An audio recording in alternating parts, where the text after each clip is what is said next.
پڑھیے الصلاۃ والسلام علیک یا رسول اللہ وعلی آلک واصحابک یا حبیب اللہ الصلاۃ والسلام علیک یا نبی اللہ وعلی آلک واصحابک یا نور اللہ نویت سنت الاعتکاف۔ فرمان مصطفیٰ صلی اللہ تعالیٰ علیہ وسلم زینوا مجالسکم بالصلاۃ علیہ فإن صلاتکم علیہ نور لکم یوم القیامہ او کما قال صلی اللہ تعالیٰ علیہ وسلم۔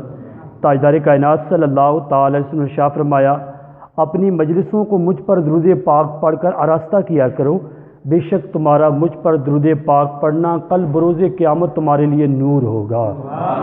صلو علی الحبیب صلی اللہ تعالی علی محمد صلی اللہ تعالی علیہ وسلم۔ جیسے کہ آپ کو معلوم ہے، ارشد بھائی اور طاہر بھائی کے والد صاحب فاروق صاحب کے کل شریف کے سال ثواب کے لیے اس محفل کا انعقاد کیا گیا ہے۔ وقت مختصر ہے، 10 سے 12 منٹ آپ کے لوں گا۔ انشاءاللہ آپ کو یہ وقت دیں گے تو فائدہ بہت پہنچے گا انشاءاللہ۔ میں رات کو یہ مطالعہ کر رہا تھا کہ میرا پہلے ذہن بنا کہ جمعے کے موضوع میں رکھوں موت کی تلخیاں۔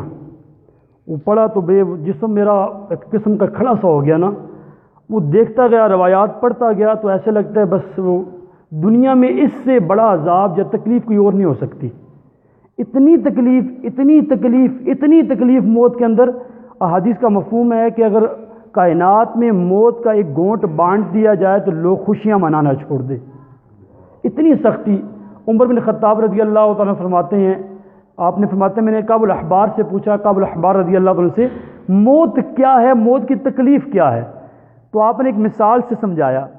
فرمایا ایک کانٹے دار شاخ کسی بندے کے جسم میں ڈالی جائے، منہ سے ڈالی جائے، اور پیشاب کی جگہ سے جب اس کے کانٹے پورے جسم کے ایک ایک رگ میں پیوست ہو جائیں، پھر ایک طاقتور نوجوان، بہادر طاقتور نوجوان اس شاخ کو جھٹکے سے کھینچ کے باہر نکالے تو اس شاخ کے ساتھ کچھ گوشت اندر ہی رہ جائے، کچھ گوشت کی بوٹیاں نکل کے باہر آ جائیں۔ فرمایا اس سے بھی زیادہ تکلیف روح نکلتے ہوتی ہے۔ ذرا اور تو کریں، ہم تو کہتے ہیں موت آئی ہے مر گیا بس، وقت برابر تھا، ہے کنفرم بات ہے۔ وقت برابر جب ہوتا ہے، ایک لمحہ نہ آگے ہوتا ہے نہ ایک لمحہ پیچھے ہوتا ہے۔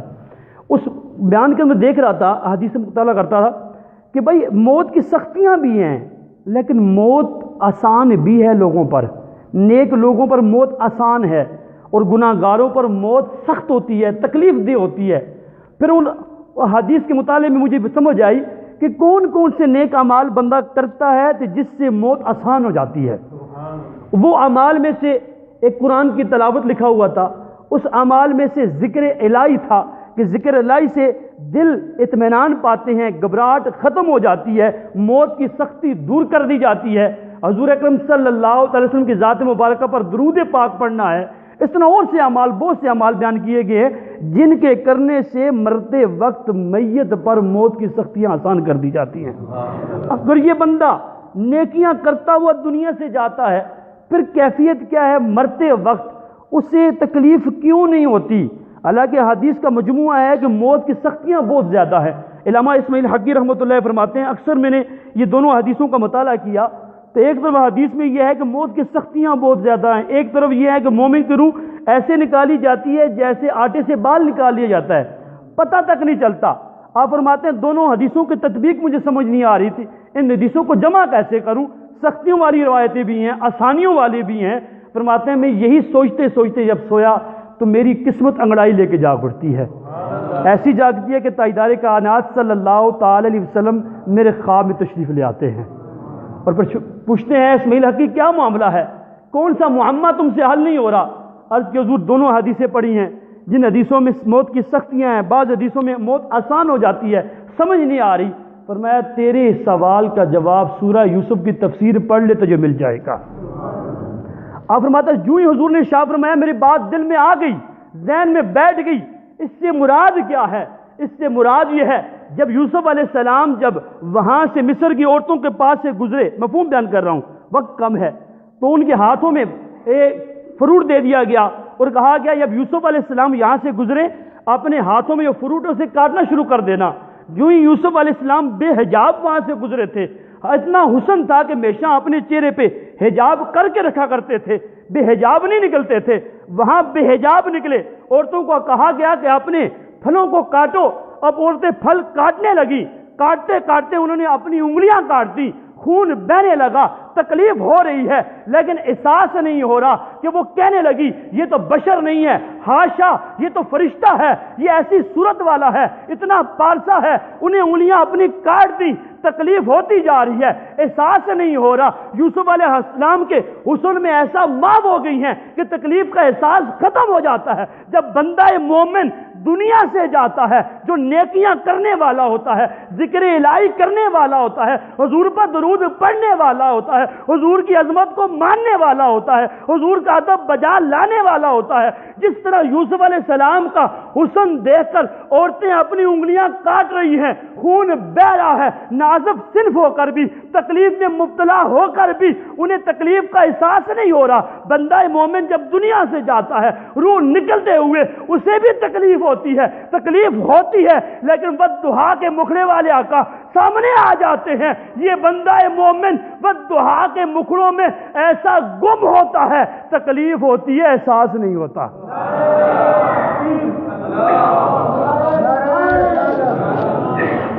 تو یہ کیفیت ہے، نیک اعمال کریں گے تو حضور مرتے وقت بھی کرم فرماتے ہیں، نہیں کریں گے تو خدا کی قسم موت کی سختیاں آپ اندازہ نہیں لگا سکتے کتنی زیادہ ہیں، کتنی پریشان کن ہیں۔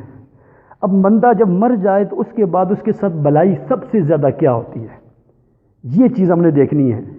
سب سے بڑی بلائی یہ ہے کہ اس کے لیے اصالِ ثواب کیا جائے، اسے دنیا کی ساری نعمتیں دے دی جائیں، مرنے کے بعد کائنات کی ساری نعمتیں دی جائیں، دنیا و مافیہ، اسے خوشی نہیں ہوگی جتنی اس بات پہ خوشی ہوگی کہ اس کا بچہ، کوئی اس کا رشتہ دار، کوئی اس کا دوست ایک بار سورہ اخلاص پڑھ کے اسے صالح ثواب کر دے۔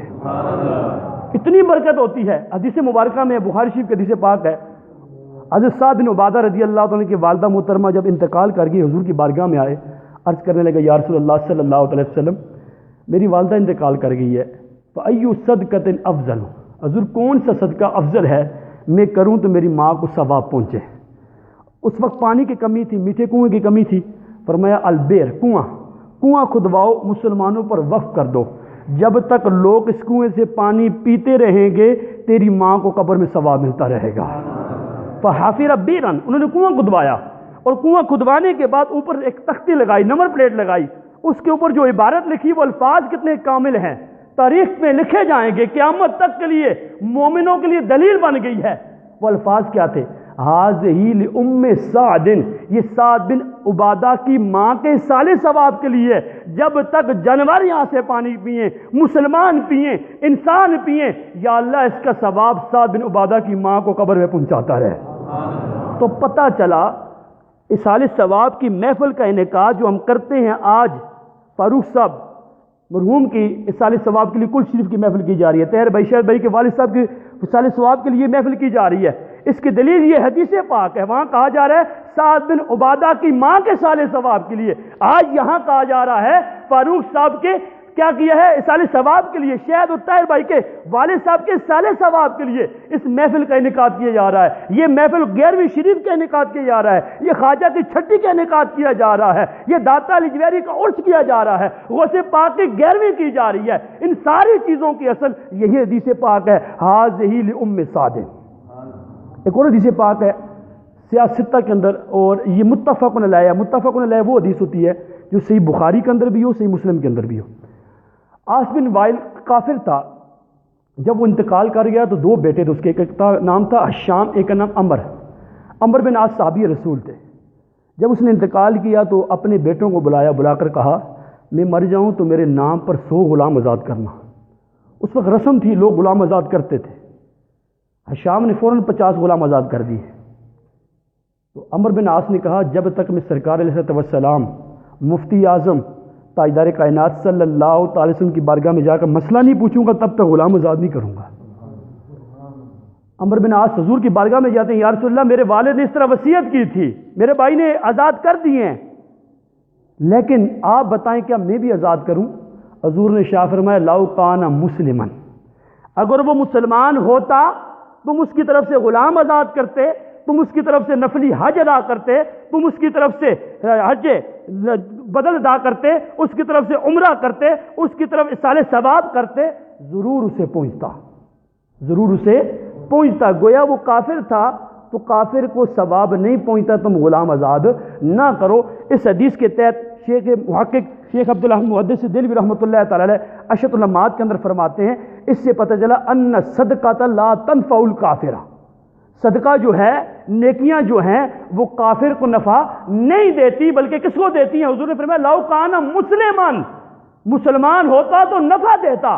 تو پتہ چلا جو اصالہ ثواب کی محفل سجاتے ہیں، کل کرتے ہیں، جمعرات کرتے ہیں، سالانہ کرتے ہیں، 40واں کرتے ہیں، ان کا ایمان یہ ہوتا ہے ہمارا باپ مرا ہے تو مسلمان مرا ہے، ہمارا دادا مرا ہے تو مسلمان مرا ہے، ہماری ماں گئی ہے تو مسلمان گئی ہے، وہ مسلمان سمجھ کے کرتے ہیں۔ جو نہیں سمجھتے تو ان کا اپنی مرضی ہے۔ تو پتہ چلا وہی کرتا ہے جو اپنے موت شدہ میتوں کو مسلمان سمجھتے ہیں، اور حضور نے فرمایا مسلمان ہوگا تو ضرور ثواب پہنچے گا۔ اور دیکھیں حدیث پاک بڑی پیاری عرض کرتا ہوں، اور یہ فقہاء نے اس قاعدے کو لکھا ہے در مختار کے اندر، سب سے اوپر ہے تنویر الابصار، اس سے نیچے رد المحتار علامہ اسکفی علیہ رحمہ کی، اس سے نیچے در مختار جسے فتاوی شامی کہتے ہیں، اس کے اندر یہ روایت موجود ہے۔ فرمایا کہ من قرأ اخلاص احد عشر مرتن، جو 11 مرتبہ سورہ اخلاص پڑھتا ہے، کتنی مرتبہ؟ 11 مرتبہ، اور پڑھنے کے بعد ثم وہب اجر للاموات، پھر جتنے مسلمان دنیا سے چلے گئے ہیں سب کو ان کا ثواب پہنچا دیتا ہے، تحفہ بھیج دیتا ہے۔ اوتی من الاجرۃ بعدد اموات، اس بھیجنے والے کو کیا ملتا ہے؟ فرمایا آدم علیہ السلام سے لے کر آج تک جتنے مسلمان دنیا سے حالت ایمان میں چلے گئے سب کی تعداد کے برابر اس دعا کرنے والے کے نام اعمال میں نیکیاں آ جاتی ہیں۔ کتنا آسان وظیفہ ہے یار۔ اب اس کے لیے 11 دے گئے، 15 دے گئے، 25 دے گئے، 6 کلو مٹھائی، 2 من مٹھائی ضرورت نہیں ہے۔ 3 ٹائم گھر میں کھانا پکتا ہے، سارے ناشتہ کرتے ہیں، دن میں کھانا کھاتے ہیں، رات میں کھانا کھاتے ہیں۔ کھانا کھانے سے پہلے 11 مرتبہ سورہ اخلاص، یہ سورہ اخلاص ایسی صورت ہے ہر بندے کو آتی ہے، ہر بندے کو آتی ہے۔ 11 مرتبہ سورہ اخلاص، قل هو اللہ احد، 11 مرتبہ پڑھیں، سرکار کی بارگاہ میں تحفہ پیش کریں، حضور کے وسیلے سے آدم علیہ السلام سے لے کر آج تک جتنے مسلمان دنیا سے حالت ایمان میں چلے گئے سب کو بھیج دیں، انشاءاللہ ان کو پاس بھی آپ کا تحفہ پہنچے گا، اور انشاءاللہ سب کی تعداد کے برابر آپ کے نامہ اعمال میں نیکیاں بھی لکھ دی جائیں گی۔ اور میرا آقا صلی اللہ علیہ وسلم نے ارشاد فرمایا اذا مات الانسان انقطع عمله الا من ثلاث، جب بندہ دنیا سے چلا جاتا ہے اس کے اعمال کا سلسلہ ختم ہو جاتا ہے، لیکن 3 عمل ایسے ہیں کہ مرنے کے بعد بھی وہ سلسلہ نیکیوں کا جاری رہتا ہے۔ فرمایا من صدقۃ جاریہ، صدقہ جاریہ، مسجد بنا دی، مسجد میں پنکھا لگا دیا، مسجد میں چٹائیاں بچھا دی، مسجد کے بل میں تعاون کر دیا، اسی طرح مدرسہ جہاں بچے حافظ بن رہے ہیں، عالم بن رہے ہیں وہاں فنڈ دے دیا۔ فرمایا جب تک وہ بچے حافظ عالم بنتے رہیں گے، آگے پڑھاتے رہیں گے، یا پنکھا لگ گیا جب تک وہ ہوا دیتا رہے گا، اس کی برکت یہ ہوگی جتنے لوگ نماز پڑھتے رہیں گے سب کا ثواب اگر دینے والا مر بھی جاتا ہے قبر میں اسے پہنچتا رہتا ہے۔ یہ صدقہ جاریہ ہے۔ اور اس کے ساتھ دوسرا فرمایا والدٍ صالح یدعو لہ، پیچھے بندہ نیک اولاد چھوڑ کر جائے، جب تک وہ اپنے باپ کے لیے دعا کرتی رہتی ہے قبر میں والدین کو ثواب ملتا رہتا ہے۔ حدیث پاک میں میرے آقا صلی اللہ علیہ وسلم ارشاد فرماتے ہیں جب بندہ قیامت کے دن اپنی نیکیاں پہاڑوں کے برابر دیکھے گا، عرض کرے گا یا اللہ پاک یہ نیکیاں تو میں نے کی نہیں ہیں، میرے نامہ اعمال میں پہاڑوں کے برابر نیکیاں یہ کیسے ہو گئی ہیں؟ حضور آگے تشریف لائیں، آگے آ جائیں، پہاڑوں کے برابر یہ نیکیاں میرے نامہ اعمال میں کیسے آ گئی ہیں؟ تو کہا جائے گا استغفاری ولدک، تیرا بیٹا نیک تھا، وہ تیرے لیے دعائے مغفرت کرتا رہا، یہ نیکیاں تیرے لیے گٹھی کی جاتی رہی ہیں۔ ذرا غور کریں، نیک اولاد کتنی نعمت ہے، کتنی بڑی نعمت ہے۔ اگر آپ نے اپنی اولاد کی تربیت اچھی کر دی، حافظ قرآن بنا دیا، عالم دین بنا دیا، اچھا ماحول عطا کر دیا، دینی ماحول عطا کر دیا، خدا کی قسم جب تک وہ نیکیاں کرتا رہے گا پھر بھی ثواب آپ کو ملتا رہے گا، لہذا سے دعا نہ بھی کرے پھر بھی ملتا رہے گا۔ کہ آپ نے اس کی تربیت کی ہے، آپ نے اچھا مول اس کو دیا ہے۔ اگر ایسا نہیں کریں گے، بے شک میں اس بات کا کبھی من نفی نہیں کرتا کہ آپ اپنے بچوں کو دنیاوی تعلیم نہ دلائیں۔ اللہ کا شکر ہے، تحدیث نعمت کی بتاتا ہوں، میں نے خود بھی بہت سی ڈگریاں لی ہیں اور ابھی بھی میری اسٹڈی جاری ہے، لیکن اس بات کا میں قائل نہیں ہوں کہ دنیاوی تعلیم نہ لی جائے۔ دنیاوی تعلیم کو ضرورتاً لیا جائے، مقصد دین کو سمجھا جائے۔ آخر میں ایک بات عرض کر کے میں اپنے بیان کو ختم کرتا ہوں، وہ یہ ہے کہ جو ہم نیکیاں کرتے ہیں، عبادت کرتے ہیں، اس کا ثواب میتوں کو پہنچتا ہے۔ ایک بڑی پیاری دلیل عرض کرنے لگا ہوں کہ جب ہم نفلی صدقات کرتے ہیں، نوافل پڑھتے ہیں یا اور کوئی کام کرتے ہیں نفلی طور پہ، اس کا ثواب میت کو پہنچنے پر ایک بڑی پیاری دلیل ہے۔ سرکار دو عالم صلی اللہ علیہ وسلم نے اپنی حیات طیبہ میں 2 مینڈے، خوبصورت مینڈے ذبح کیے تھے، اور ایک مینڈا فرمایا یہ میری طرف سے ہے قربانی کی، اور ایک مینڈا میری امت کی طرف سے ہے، میری امت کی طرف سے ہے۔ تو قیامت تک حضور کی جتنی امت آئے گی سب کو ثواب اس مینڈے کی ذبح کا پہنچے گا۔ تو پتہ چلا حضور نے یہ بات کر کے، عمل کر کے بتا دیا ہے کہ نیک اعمال کا ثواب میتوں کو پہنچتا ہے، لیکن اس پر ہی صرف بھروسہ نہیں کرنا، خود نیکیاں ہی نہ کریں، خیر ثواب کر دیں گے۔ یہ بہت نیک بخت لوگ ہوتے ہیں جن کے لیے لوگ دعا کرتے ہیں، تاکہ بیٹے بھی ہفتہ 10 دن 20 دن 15 دن 50 دن بعد، مہینہ سال بعد بھول جاتے ہیں۔ عمل خود کرنا ہے، نیکیاں خود کرنی ہے، تاکہ کیفیت ایسی بن جائے کہ ہم کسی کے محتاج نہ رہیں۔ لیکن ہم نے مسلمانوں کے ساتھ بھلا یہ کرنا ہے، ہم نے ان کے لیے سال ثواب کا سلسلہ جاری رکھنا ہے۔ اللہ تبارک و تعالیٰ کی بارگاہ میں دعا ہے، اللہ تبارک و تعالیٰ ہم سب کو صحیح معنوں میں سمجھ کر عمل کرنے کی توفیق عطا فرمائے۔